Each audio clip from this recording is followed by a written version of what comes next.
ஜீ Tamil news நேயர்களுக்கு வணக்கம். கடந்த சனிக்கிழமை கரூரில் நடந்த துயரச் சம்பவம் குறித்து விஜய் முதல் முறையா இன்று வீடியோ மூலம் விளக்கம் அளிச்சிருக்காரு. இந்த விஷயம் குறித்து பல்வேறு விஷயங்களை நம்முடன் பேசுவதற்காக முன்னாள் சட்டமன்ற உறுப்பினரும் பாஜகவின் முக்கிய தலைவருமான விஜயதாரணி அவர்கள் இணைஞ்சிருக்காங்க. அவங்க கிட்ட பேசலாம். மேம் வணக்கம். மேம் வணக்கம். கரூரில் நடந்திருக்கக்கூடிய இந்த ஒரு மிக துயரமான விஷயமானது தமிழகத்தை மட்டும் இல்லாமல் இந்தியாவையே உலுக்கி இருக்கு. மிகப்பெரிய அளவில் நடந்து 4 நாட்களாகியும் இப்போ வரைக்கும் தலைப்பு செய்தியில் இடம்பெற்று இருக்கு.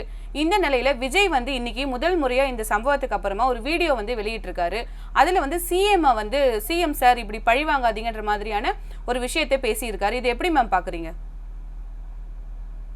இல்ல, இது விஜய் அவர்கள் புதிய ஒரு கட்சியை ஆரம்பிச்சு அவர் அதோட பரப்புரையை மேற்கொள்ளக்கூடிய ஒரு சூழ்நிலை இப்ப 2026 தேர்தல் நெருங்கி கொண்டிருக்கிறது.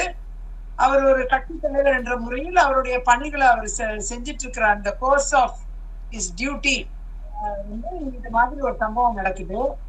4-5 மாவட்டங்கள்ல அவர் ஏற்கனவே பிரச்சாரம் பண்ணியிருக்காரு. அங்கெல்லாமும் கூட்டம் அதிகமா தான் வந்தாங்க. ஆனா அதே நேரம் அங்க போலீஸ் பாதுகாப்புல இருந்தது, பல்வேறு விஷயங்கள் தீர்மானிக்கப்பட்ட இடம் எல்லாமே பெரிய பிரச்சனை இல்லாம அந்த மீட்டிங்ஸ் எல்லாம், அந்த சந்திப்பெல்லாம், மக்கள் சந்திப்பெல்லாம் நடந்து முடிந்த சூழ்நிலையில கரூர்ல இந்த மாதிரி நடக்குதுங்கிறதுல அவரே ஒரு சந்தேகத்தோட சொல்லியிருக்கிறாரு. கரூர்ல மட்டும் ஏன் இப்படி நடக்குது அப்படின்னு சொல்லி மிக வருத்தத்தோட அவரோட பதிவை பண்ணியிருக்காரு, சொல்லியிருக்காரு ட்விட்டர்ல. குறிப்பா இவங்க கட்சி ஒரு திமுக கூட்டணியை அச்சுறுத்தக்கூடிய ஒரு கட்சியாக எழும்பி வருகிறது என்பதில் இருவேறு கருத்து இல்லை. ஒரு நபர் கமிஷன்னால நீதிபதி அவர்களின் தலைமையிலான கமிஷன் தான், அது தவறில்லை. இருந்தாலும் அந்த கமிஷன் எந்த பிரயோஜனமும் இல்லைன்னு நான் நினைக்கிறேன். அந்த வகையில் எத்தனையோ கமிஷன்கள் போடப்பட்டிருக்கு இந்த நாட்டுல. அந்த கமிஷன் ரிப்போர்ட் எல்லாம் என்னைக்குமே செயல்படுத்துறதும் இல்லை, அமல்படுத்துறதும் இல்லை. அதனால எந்த பயனும் இல்லை, எந்த தீர்வும் காணப்படல. ஆகையால இது தவறு நடந்திருக்கா இல்லையான்னு ஆய்வு செய்யற ஒரு நபர் கமிஷனா இருந்தா நிச்சயமா அரசாங்கத்தின் மீது குறை சொல்லாத ஒரு கமிஷனா தான் இருக்கும். அது விஜய் மேல குற்றம் சொல்லக்கூடிய ஒரு கமிஷனா தான் அமையும். ஆகையால நியூட்ரல் ஏஜென்சி, அரசு தரப்புல தான் காவல்துறை இருக்கு. தமிழ்நாடு அரசு தான் காவல்துறையை வச்சிருக்கு. அதனால இவங்களோட செயல்பாடுகள்ல தவறு இருந்தாலோ இல்ல தாவல்கள் நிர்வாகிகள் ஏற்பாடு செய்தவர்கள் மீது தவறு இருந்தாலோ ரெண்டுமே சரியா ஆய்வு பண்ணி அதுல ஒரு கரெக்டான தீர்வை காணணும்னா மூன்றாவது ஒரு ஏஜென்சி தான் இத இன்வெஸ்டிகேட் பண்ணணும். அந்த இன்வெஸ்டிகேஷன் முறையா நடக்கணும். அதுல உண்மைகள் வெளிவரணும். உண்மையெல்லாம் வெளிவரும்னு திரு விஜய் அவர்கள் அவருடைய ட்விட்டர் பகுதியில சொல்லியிருக்கிறாரு. அப்போ நிறைய சம்பவங்கள் நடந்திருக்கு. அது உண்மைகள் வெளிவருவதற்கான சாத்தியக்கூறுகள் இருக்குங்கிறத பார்க்க வேண்டிய ஒன்றா இருக்கு. சோ அவர் சந்தேகப்படுறதுல நிறைய விஷயங்கள், சதி செயல்கள் நடந்ததா அவங்க நினைக்கிறாங்க. நிறைய பேர் சந்தேகப்படுறாங்க. பொதுமக்கள் நிறைய பேர் இன்டர்வியூஸ் நான் பார்த்தேன். அவங்களும் நிறைய இதுல தவறுகள் நடந்திருக்கிறது, சதி செயல்கள் நடந்திருக்கிறது, நிறைய பேர் ஆன்டி சோசியல் எலிமெண்ட்ஸ் இதுக்குள்ள பூந்துட்டாங்க. இந்த இதுக்குள்ள சோசியல் எலிமெண்ட்ஸ் பூந்துட்டாங்க. நிறைய துன்புறுத்தல்களை பெண்களுக்கும் இளைஞர்களுக்கும் நிறைய பேருக்கு அந்த நிர்வாகிகளுக்கு நிறைய துன்புறுத்தல்களை ஏற்படுத்தி அதனால உள்ள மிகப்பெரிய ஒரு கலவர சூழ்நிலை ஏற்பட்டிருக்கலாமோ அப்படிங்கிற சந்தேகம் இருக்கு. நிறைய பேர் அதுக்கு விட்னஸா, நிறைய பேர் சோசியல் மீடியால நிறைய பேர் பேசியிருக்காங்க. அரசு அலாட் பண்ண இடம் ரொம்ப தவறான இடம். ஒரு பெரிய மைதானம், நீங்க 10,000 பேர் போறதுக்கு கூட அந்த பக்கத்துல இடம் கிடையாதுங்க. அது நிச்சயமா உறுதி. அதுல அந்த இடத்த அலாட் பண்ணது ரொம்ப தப்பு.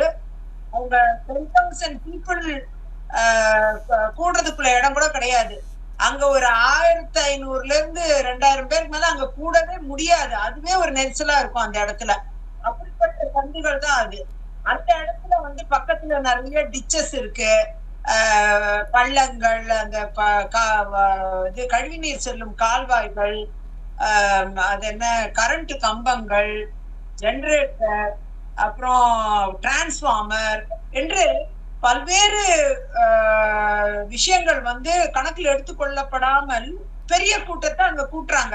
10,000 பேர் சொல்லிருக்காங்க இல்லையா? அப்ப 10,000 பேருக்குள்ள கூட்டம் கூடுற இடமாவது இருந்திருக்கணும் இல்லையா? அது ஏன் காவல்துறை சரியா தீர்மானிக்கல? இது மாதிரி கேள்விகள் எழுது. பொதுமக்கள் இந்த கேள்விகளை தொடர்ந்து கேட்டுக்கிட்டு இருக்காங்க. சோசியல் மீடியால மட்டும் இல்ல, நேரடியா கூட ஊடகங்களுக்கு பேட்டியா கூட அளிச்சிருக்கிறத நான் பார்த்தேன். அந்த அளவுல வந்து இடம் தேர்வு செய்வது மிகவும் தவறான ஒரு இடத்தை தேர்வு செய்திருக்காங்க. இந்த இந்த இடத்துல இந்த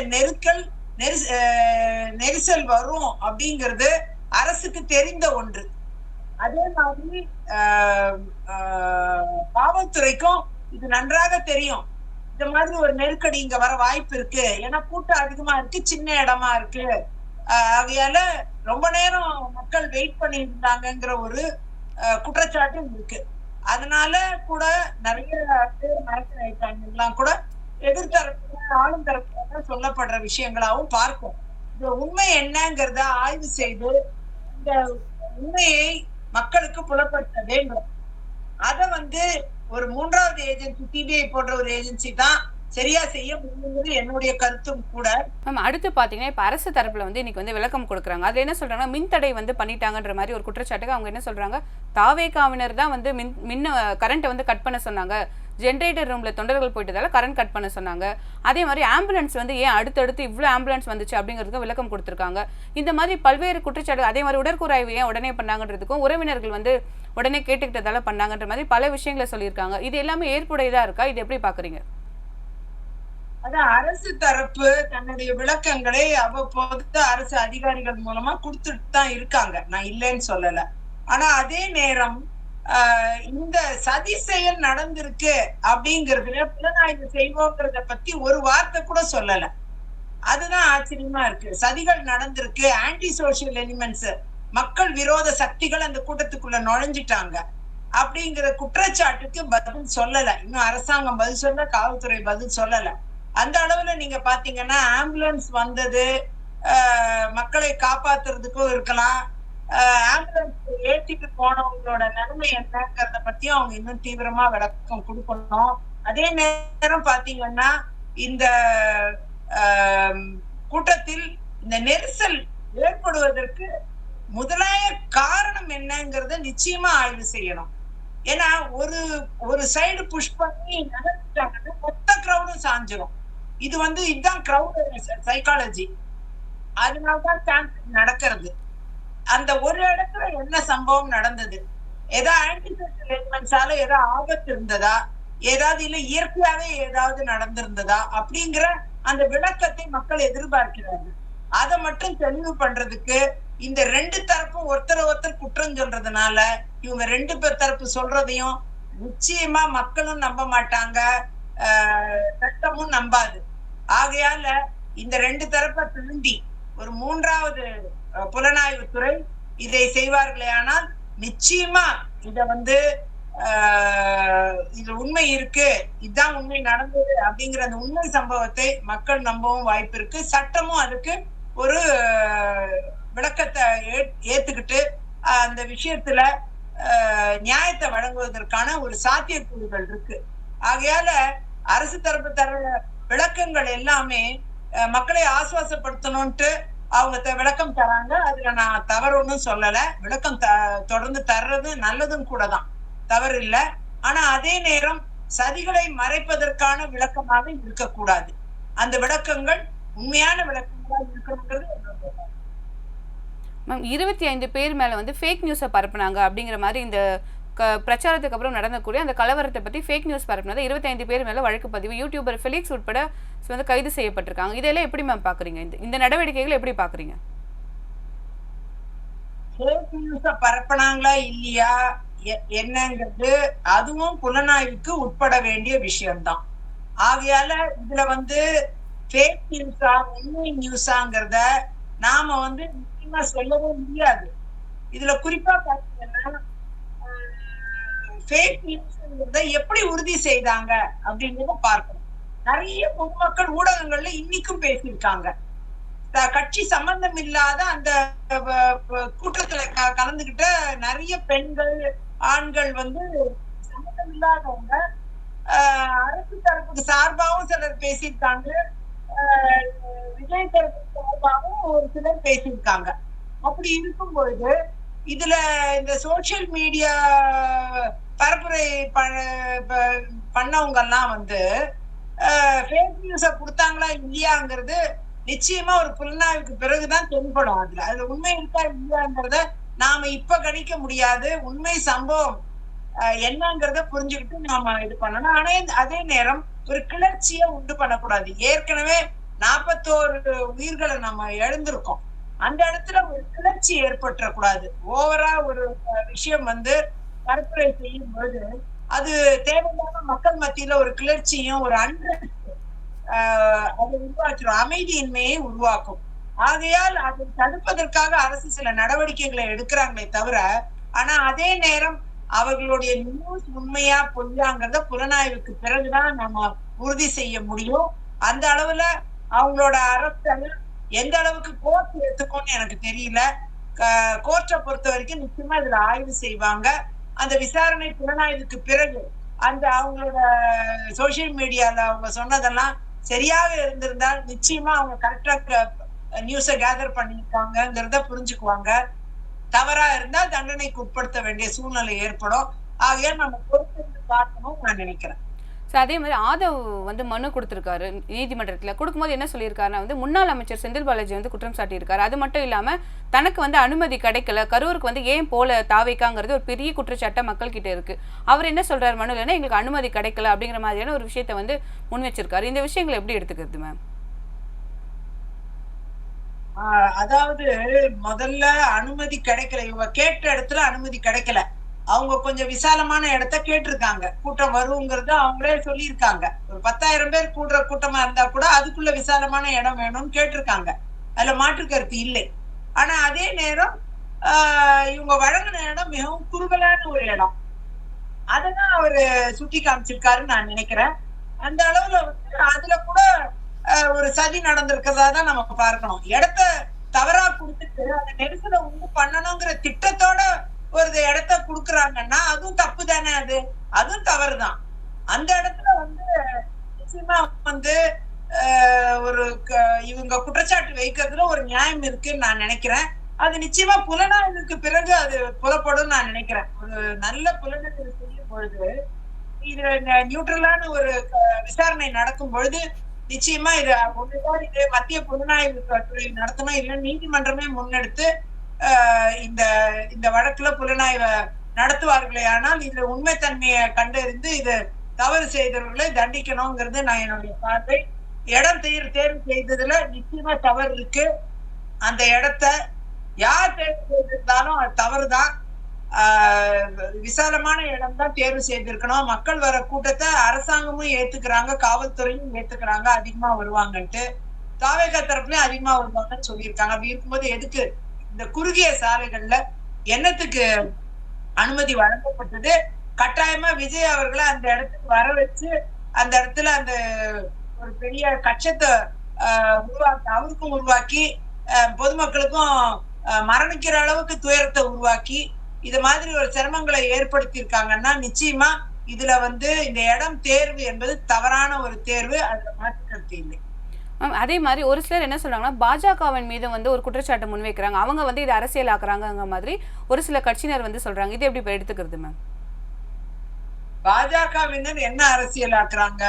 இப்ப நான் பேசுறேன், நான் வந்து நியாயமா இருக்கணும், எல்லா பக்கமும் நியாயம் தெரியணும், உண்மை தெரியணும் நம்ம சொல்றோம். இத்தனைக்கும் திரு விஜய் அவர்களுடைய கொள்கை என்பது பாஜக வந்து விஜய் கட்சிக்கு ஒரு கொள்கை எதிரியா நான் பார்க்கிறோம்னு ஏற்கனவே பாஜகவை அவங்க சொல்லிட்டாங்க. இதுல அரசியல் செய்யறதுக்கு என்ன இருக்கு? நியாயத்துக்கு நியாயமா விசாரணை நடக்கணும், புலனாய்வு நடக்கணும், உண்மை தெரியணும் தான் நம்ம சொல்றோமே தவிர இதுல வந்து விஜய்க்கு சாதகமா விஜய் எங்களை எதிர்க்கிறாரு. நீங்க புரிஞ்சுக்கணும், விஜய் வந்து பாஜகவை எதிர்க்கிறாரு, கொள்கை ரீதியா எதிர்க்கிறாரு, திமுகவை அரசியல் ரீதியா எதிர்க்கிறேன்னு சொல்லியிருக்கிறாரு. அப்படி இருக்கும் பொழுது பாஜக இதுல விஜய்க்காக அரசியல் பண்ண போறது இல்ல, அரசாங்கத்துக்கோ இல்ல காவல்துறைக்கோ கூட அரசியல் பண்ண போறது இல்ல, எதிராவோ ஆதரவாவோ அரசியல் பண்ண போறது இல்லை. இதுல பாஜக நியாயமான ஒரு விசாரணை நடந்து உண்மை தெரிய வேண்டும் என்ற அந்த ஒரே ஒரு முழக்கத்தை மட்டும்தான் முன் வச்சிருக்காங்க. அந்த அளவுல சதிகள் நடந்திருந்தா அந்த சதிகளுக்கு உண்டான பின்னணி என்னன்னு தண்டனை வழங்கப்படணுங்கிறதுல பாஜக தெளிவா இருக்குங்கிறத இந்த நேரத்துல நான் பதிவு செய்யறேன். அதே நேரம் நெரிசல் இந்த அளவுக்கு ஏற்படக்கூடிய அளவுக்கு குறுகிய சாலைகளை அனுமதித்தது, தவறான நடைமுறைகளை பின்பற்றியது, இந்த சட்டம் ஒழுங்கு சீர்குலைவுக்கு காரணமா இருந்தது, இது எல்லாமே அரசாங்கத்தை சாரும், காவல்துறையை சாரும். அவர்கள் நிச்சயமாக இந்த போக்கை மாற்றிக்கொள்ள வேண்டும். எந்த எதிர்கட்சிகளுக்கும் இது மாதிரி கூட்டங்கள் வருவார்கள் என்ற கணிப்பை சரியாக செய்ய வேண்டும். ஆளுங்கட்சிக்கு மட்டும்தான் சரியா கணிச்சு சரியா காவல் பாதுகாப்பெல்லாம் தருவாங்களா? எதிர்கட்சிக்கு தரக்கூடாதா? அது மாதிரி எதிர்கட்சிகளுக்கு இவங்க தர மறுக்கிறதுனாலதான் இந்த மாதிரி பிரச்சனைகள் வருது. ஆகையால நிறைய நெருக்கடி கொடுக்கறாங்க. அப்படியாவது இவங்க பரப்புரை பண்ணாம ஓடி போயிட்டோம்னு நினைக்கிறாங்க போல் இருக்கு. அதனால அந்த நெருக்கடிகளை தருவதை நிறுத்திவிட்டு நியாயமான முறையில் அனுமதிகளை வழங்குவார்களே ஆனால், அதே நேரம் கூட்டம் வரும் என்று தெரிந்து அதுக்குண்டான நியாயமான அனுமதி, நியாயமான காவல்துறை பலம் என்பது எல்லாம் தருவார்களே ஆனால் இது பிரச்சனை வருவதற்கான வாய்ப்புகள் இல்லை. அதே நேரம் ஏற்கனவே 5 மாவட்டங்களில் பிரச்சாரம் பண்ணின இடத்துல எந்த பிரச்சனையும் வரல. அண்ணன் எடப்பாடியார் அவர்கள் பிரச்சாரம் பண்ண பல்வேறு இடங்கள்ல கூட சில சலசலப்புகள் இருந்தாலும் இந்த மாதிரி பெரிய பிரச்சனைகள் எதுவும் வராம பாத்துக்கிட்டாங்க. அது மாதிரி இந்த இடத்துல மட்டும் ஏன் இந்த அளவுக்கு ஏற்பட்டுச்சுங்கிற ஆய்வு நிச்சயமா நடத்தப்பட வேண்டும். கிரவுட் சைக்காலஜின்னு ஒண்ணு இருக்கு. அதே மாதிரி கிரௌட கட்டுப்படுத்துறதுக்கு எல்லா தரப்பிலிருந்தும் ஒரு முகாந்திரம் இருக்கணும். குறிப்பா அரசு தரப்புல அதற்குண்டான ஒரு திட்டம் என்பது சரியாக இருக்க வேண்டும். அந்த திட்டத்தின் அடிப்படையில இந்த நடைமுறைகளை பின்பற்ற வேண்டும். அதிகமான கிரௌட் ஒரு தலைவருக்கு வருதுன்னா அவர் பாப்புலர் லீடருங்கிறது நம்ம புரிஞ்சுக்கணும். அதே நேரம் இந்த பாப்புலர் லீடர்ஷிப் பின்னணியில வளர்ந்து விடுவார்கள் என்ற ஒரு அச்சமும் ஆளும் தரப்புக்கு இருக்கலாம். அதனால சதிகள் நடைபெறலாம் அப்படிங்கிற சந்தேகங்கள் தாவேகா தரப்பில் எழுப்பப்பட்டிருக்கு. ஆகையால அந்த சந்தேகங்களுக்கு கூட நிச்சயமா ஒரு பதில் விரைவாக கிடைக்க வேண்டும். ஆகையால் குறிப்பா இதுல பாஜக அரசியல் பண்றதுக்கு ஒண்ணுமே கிடையாது. நாம அரசு தரப்பிலையும் சரியான திட்டங்களை வடிவமைக்கணும், சரியா நடைமுறை பின்பற்றணும், விளக்கம் அளிப்பது, எல்லா தரப்பு பிரச்சனை கேள்விகளுக்கும் விளக்கம் அளிக்கணும் அப்படிங்கறத நம்ம சொல்றோம். அவங்க தொடர்ந்து விளக்கம் அளிச்சிட்டு இருக்கிறத நம்ம வரவேற்கிறோம். அதுல ஒண்ணும் மாற்று கருத்து இல்லை. ஆனா அதே நேரம் விளக்கம் மட்டுமே போதாது, மாற்றங்கள் தேவை, சரியான நடைமுறைகள் தேவை, திட்ட வடிவமைப்பு தேவை. இதெல்லாம் சரியா பண்ணுவாங்க ஆனா நிச்சயமா இந்த மாதிரி மரணங்களை தவிர்க்கலாம். ஆகையால ஏற்கனவே இந்த மாதிரி பல கோடி மக்கள் கூடின எவ்வளவோ விஷயங்கள் இந்திய திருநாட்டில் நடந்திருக்கு. ரீசெண்டா கூட நடந்திருக்கு. அங்கெல்லாம் கூட இந்த மாதிரி இந்த அளவுக்கு பிரச்சனைகள் நடைபெறல. ஏன்னா விசாலமான இடம்ங்கிறப்போ வசதிகள், தண்ணீர் கிடைக்கிறதுக்கு, அந்த மாதிரி டாய்லெட் ஃபெசிலிட்டிஸ் இதெல்லாம் இருக்கும் பட்சத்துல பெரிய நெருக்கடிகள் மக்கள் மத்தியில வராது. ஒரு அவசரம் ஏற்பட்டா ஏதாவது உணவு சாப்பிட்றதுக்கோ, ஒரு அவசரம் ஏற்பட்ட ஒரு ஆம்புலன்ஸ் ஹாஸ்பிட்டலுக்கு ஒருத்தரை கூட்டு போறதுக்கோ வசதிகள் இருந்துச்சுன்னா இது மாதிரி நெரிசல்கள், பிரச்சனைகள் நிச்சயமா நடக்காது. ஆகையால இந்த திட்ட வடிவமைப்பு என்பது அரசு செய்யல. அதே மாதிரி கூட்டத்தை கட்டுப்படுத்தும் காவல்துறையின் பாதுகாப்பு, கூட்டத்தை கட்டுப்படுத்த கூட வேண்டாம், காவல்துறை அவர்களுக்கு பாதுகாப்பு வழங்கக்கூடிய இடத்துல ஒரு ஒரு 500 பேருக்கு ஒரு 5 போலீஸாவது வேணும். கண்ட்ரோல் பண்றதுக்கு ஒரு 5-10 போலீஸாவது தேவை ஒரு 500 பேருக்கு. சோ அந்த ஒரு 10 போலீஸ் இருந்தாங்கன்னா ஒரு 500 பேர் மத்தியில ஒரு அண்ட்ரஸ்ட் வந்தா கூட அதை நிதானப்படுத்திடலாம், சரி பண்ணிடலாம். அப்படி சரி செய்ய முடியும். ஆனா அதே நேரம் வெகு நேரம் மக்களை காக்க வைப்பது என்பது ஒரு சரியான நடைமுறையா இருக்காது. ஏன்னா நிறைய தடைகளை தாங்கிதான் விஜய் அவர்கள் அந்த இடத்துக்கு வந்து சேர்றாரு. அதுலயும் நிறைய சிரமங்கள் ஏற்பட்டிருக்கு. அவரோட டிராவலும் காவல்துறை உதவியோட அவரோட டிராவலும் ஸ்மூத்தா இருந்திருக்கணும், பெரிய பிரச்சனை இல்லாம இருந்திருக்கணும். ஆனா அதுக்கும் பெரிய உதவி எதுவும் விஜய் அவர்களுக்கு செய்யப்படல. பலமுறை இதுக்காக கோரிக்கைகள் வைக்கப்பட்டோம், அவருக்கு அதுக்கு எந்த உதவியும் கிடைக்கல. அப்படிப்பட்ட சூழ்நிலையில அவர் வந்து ரீச் ஆகி அந்த மீட்டிங்கை நடத்துறதுக்குள்ள நிறைய விஷயங்கள் நடந்து போயிடுது. அதனால காலம் தாழ்த்தாமல் எந்த இதுவுமே மீட்டிங்கும் நடத்தப்படணும். குறித்த நேரத்துக்கு நடத்த முடியலனா கூட ஒரு 1 hour மேல டிலே எதுலயுமே இருக்கக்கூடாது. அப்படி இந்த விஷயங்கள் எல்லாமே சரி செய்யப்படணும். எல்லா தரப்புலயும் இதெல்லாம் சரி செய்யப்படணும்ன்றது என்னுடைய கருத்து.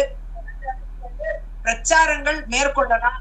ஆனா மக்களுக்கு தீங்கு விளைவிக்கும் அளவுக்கு பிரச்சாரங்களை மேற்கொள்வதற்கு நடவடிக்கைகள் எடுப்பதோ அல்லது சதி செய்து மக்களை விரட்டி எடுக்கும் முயற்சியில் ஈடுபடுவதோ தவறு என்று பலரும் கூறி வரக்கூடிய இந்த சூழ்நிலையில் அதுவும் கருத்தில் எடுத்துக்கொண்டு இனி வரும் காலங்களில் இது மாதிரி விஷயங்கள் நடைபெறாமல் இருப்பதற்கு ஒரு திட்ட வடிவமைப்பு என்பது அரசு தரப்பில் இருக்க ஒரு தெளிவான பார்வையை நான் முன்வைக்கிறேன். அதே மாதிரி விஜய் இன்னைக்கு வீடியோல பேசும்போது எல்லாம் சொல்லியிருந்தாருன்னா இன்னும் ஸ்ட்ராங்கா வந்து நான் அரசியல்ல வந்து பயணத்தை வந்து தொடங்குவேங்கிற மாதிரி சொல்லியிருந்தாரு. ஏன்னா கரூர் இன்சிடென்ட்டுக்கு அப்புறம் அவருக்கு என்ன ஒரு அவப்பே இருந்ததுன்னா விஜயால இதுக்கப்புறம் அரசியல்ல வந்து தொடர முடியாதுங்கிற மாதிரியான பேச்சுக்கள் எழுந்துச்சு. ஆனா அதுக்கு வந்து இன்னைக்கு விஜய் வந்து பதில் சொல்லியிருக்காரு. விஜயின் அரசியல் பயணம் அடுத்து எப்படி இருக்கும் மேம்? நிச்சயமா வந்து விஜய் அவர்கள் இப்ப இந்த பரப்புரையில நடந்த இந்த சம்பவம் என்பது மிகப்பெரிய துயரத்தை அவருக்கு மட்டும் இல்ல நாட்டுல இருக்கிற ஒவ்வொரு மக்களுக்கும் இந்த மிகப்பெரிய துயரத்தை அளித்திருக்கு. ஆளும் கட்சி எதிர்கட்சி என்று பாரபட்சமின்றி இந்த துயரம் என்பது எல்லாரையும் பாதிச்சிருக்கு. அன்னைக்கு வருத்தத்தோட நிறைய அமைச்சர்கள்லாம் இருந்தாங்க. அது நான் தவறு, அவங்களோட வருத்தம் நியாயமானதுதான். அதே நேரம் தாவேகா தரப்புல கதறி அழுதாங்க, அதுவும் நியாயமானதுதான். இது எல்லாமே வந்து அந்த குமுறல், அதாவது அந்த இத்தனை உயிர்களை பலி கொடுத்து விட்டோமே என்ற குமுறல் வந்து ஒரு மனிதனுக்குள்ளயும் இருக்கு. அதுதான் உண்மை. அந்த உண்மைதான் வெளியில வருது. ஆகையால அந்த மன என்பது ஒரு அதோடைய நியாயத்தை நிச்சயமா பார்க்கணும். விஜய் அவர்களுக்கு அப்ப எந்த அளவுக்கு அந்த மனக்குமுறல் இருந்திருக்கும்னு நாம பார்க்கலாம். அந்த மனக்குமுறல்கள் தாண்டி அவர் வந்து மக்களை சந்திக்க வேண்டும் என்று ஆசைப்பட்டிருக்காரு. ஆனா மீண்டும் ஏதாவது ஒரு சம்பவங்கள் வந்து அதன் மீது ஒரு பெரிய குற்றச்சாட்டு வந்து இன்னும் நிறைய பேர் ஏதாவது ஒரு பாதிப்புக்குள்ளாயிடக்கூடாதேங்கிற ஒரு ஆதங்கத்துல தான் அங்கிருந்து வர வேண்டிய பெரிய மனக்கோட அங்கிருந்து வர வேண்டிய சூழ்நிலை ஏற்பட்டுச்சுங்கிறத அவர் வெளிப்படுத்தி இருக்கிறாரு. அது உண்மையாவே அது அப்படி இருக்க வாய்ப்பு இருக்கு. ஏன்னா நாம பாத்துக்கிட்டு இருக்கிற நமக்கே இந்த அளவுக்கு பாதிப்பு இருக்குன்னா, நீங்க அந்த மீட்டிங்க நடத்த அங்க நின்று பேசிருக்கிறாரு, அவருதான் அந்த மீட்டிங்கான கதாநாயகன். அப்படி இருக்கும்போது அவரு எவ்வளவு பாதிச்சிருக்கும், அந்த மனிதனும் எவ்வளவு பாதிச்சிருக்கும். அவரும் ஒரு மனிதன் தானே என்ன சொல்லிடுவார். கரெக்ட் தான், அவரும் ஒரு மனிதர் தானே. அவரை ரொம்ப இந்த சம்பவம் ரொம்பவே பாதிச்சிருக்கு, அது எனக்கு நல்லா புரியுது. ஆனா அதே நேரம் திட்டமிடல் என்பது மிகவும் அவசியம். அவரை சுற்றி இருக்கக்கூடியவர்கள் திட்டமிடுவதில் திறமை படைத்தவர்களாக இருக்க வேண்டும். இந்த இடத்த கொடுத்தா கூட இதுல நாங்க நடத்த மாட்டோம், ஒரு நாள் தண்ணி கூட வச்சுக்கிறோம், ஆனா நீங்க இடத்த மாத்தி கொடுங்க, இந்த இடத்துல எங்களால நடத்த முடியாதுன்ட்டு அவங்க பிடிவாதம் பண்ணி இருக்கணும். ரொம்ப ஷார்ட் நோட்டீஸ்ல இந்த இடத்த கொடுத்ததா சொல்றாங்க. ஆனா இந்த இடத்த வேண்டான்னு கூட அவங்க நிராகரிச்சிருக்கலாம். ஏன்னா நிறைய பேர் வருவாங்க, இந்த இடத்துல கூட்டம் அதிகமா இருக்கும், நெரிசல் ஏற்படலாங்கிற ஒரு சந்தேகத்தை ஐயப்பாடு அவங்க வெளிப்படுத்தி இருக்கலாம். அது எதனால அவங்க சொல்லாம விட்டுட்டாங்கன்னு எனக்கு தெரியல. ஆனா அதே நேரம் விஜய் அவர்களுக்கு இந்த இடத்தில் இவ்வளவு கூட்டம் கூடும் அப்படிங்கிறத மதிப்பிட்டாங்களோன்னு எனக்கு ஒரு சந்தேகம் இருக்கு. ஆனா அதிகமான மக்கள் அங்கு வந்து குவிந்துட்டாங்க. இதுல வந்து விரோத சக்திகள் உள்ள புகுந்து துன்புறுத்தல்கள் நடத்தி இருக்கிறார்களா என்பதை தெளிவாக ஆய்வு. அவர் மனதை ரொம்ப வருத்தத்தோடு அவர் பதிவு செய்திருந்தாலும் அரசியல் காரணத்தில் தொடரும் ஒரு தலைவர் கூறக்கூடிய ஒரு விஷயமாக பார்க்கிறேன். எந்த கட்சி தலைவரா இருந்தாலும் அதற்காக கட்சியை மூடிட்டு ஆபீஸ மூடிட்டு வீட்டுக்கு போயிட மாட்டாங்க. மேல தொடர்ந்து முன்னெடுத்து மக்களுக்காக போராட இறங்கின மனிதர் மக்களுக்காக தொடர்ந்து போராட வேண்டும், உண்மையை வெளிப்படுத்த வேண்டும் என்பது தன் போராட்ட களத்தை தொடர்ந்து இருக்கிறார். அப்படிதான் நான் அதை பார்க்கிறேன். ஆகையால அதை தொடரணும்னு சொல்லியிருக்காரு. அது நல்ல விஷயம்தான். மக்களுக்காக பணியாற்ற வந்த யாரும் பயப்படக்கூடாது, அச்சப்பட்டு ஓடிவிடக்கூடாது, தயங்கி கூடாது. அதுதான் அவர் வந்து தெளிவா என்னுடைய போகக்கூடாது. அதை நான் வரவேற்கிறேன். நல்ல விஷயமா தான் பார்க்கிறேன். கண்டிப்பா மேம். இவ்வளவு நேரம் என்னோட பல்வேறு கேள்விகளுக்கு பதில் அளிச்சீங்க. நன்றி மேம். நன்றி. நேயர்களுக்கும் நன்றி. வணக்கம்.